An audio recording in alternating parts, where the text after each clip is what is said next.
Now, 3 weeks after the discovery of mutilated bodies that were dismembered and found at the Kware dumpsite in Mukuru-Kwanjenga slums, the locals have now called upon the president and the government as a whole to help them to retrieve another batch of bodies suspected to still remain at the dumpsite. Samira Mohammed with the details.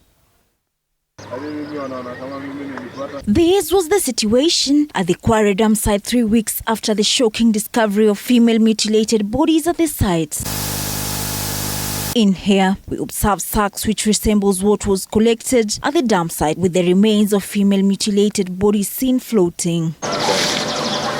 The local residents have volunteered to retrieve the remaining bodies themselves after what they termed as negligence by the government. Gafa, hakuna support kubwa tumepata kwa Gafa. Gafa ifanyi fiti. Jana imetuahidi itaweka kitu, hatujaona kitu. Wameachilia sana, watu wanatuamili kwa shimo. Tunaendelea na shughuli hapa lakini hatuoni support yote. The divers have lamented on lack of support from the Nairobi County government and the national government, and are now calling upon President William Ruto to come to their rescue and help them retrieve the remaining bodies at the dump sites. So tunaapili kwa serikali wajikakamue. So pia hata county government pia sakaja. Governor ndiye baba wa county, na pia tujaona any support kutoka kwake. Ndio maana na appeal kwa president.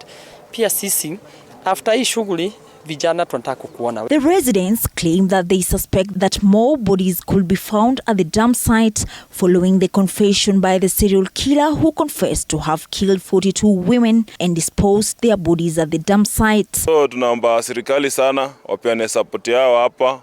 Tuhakikishe watu wamesha kwa shimo. Exactly 3 weeks after the mysterious discovery of female mutilated bodies at the Nairobi Kware dump site, Professor Kithure Kindiki, the Cabinet Secretary nominee for Interior, appeared before the Committee of Appointments after his reappointment by President William Ruto, and the Kware death incidents haunted him. We have seen in the recent past Kware here in Nairobi. In a country like ours, how is it possible that 20-40 people can be killed around one small area like Kware? In his defense, Kindiki attributed the Kware dump site murders to the structural deficiencies within Nyumba Kumi and the National Government Administration Officers frameworks, where he further faulted the gaps in the security agencies. Recently, we had an incident which is actively under investigations around Kware area.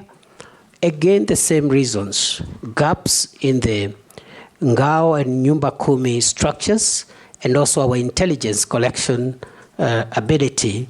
I want to assure the people of Kenya, if I am approved, one of my priorities will be to make sure all arms of all agencies of the state must proceed as a way of making sure that we do not have this kind of thing happening again. With the mystery surrounding the Kware dumpsite killings, the residents are left with questions on the functions of the county disaster management team, and are now calling upon Governor Sakaja to ensure that the dumpsite is cleared and all bodies retrieved. Gava mnafaa kuwa hapa, MP hapa onekani, MC onekani, viongozi hawaonekani, hata Sakaja mwenyewe hajai kanyaga huku. Samira Mohammed, TV 47.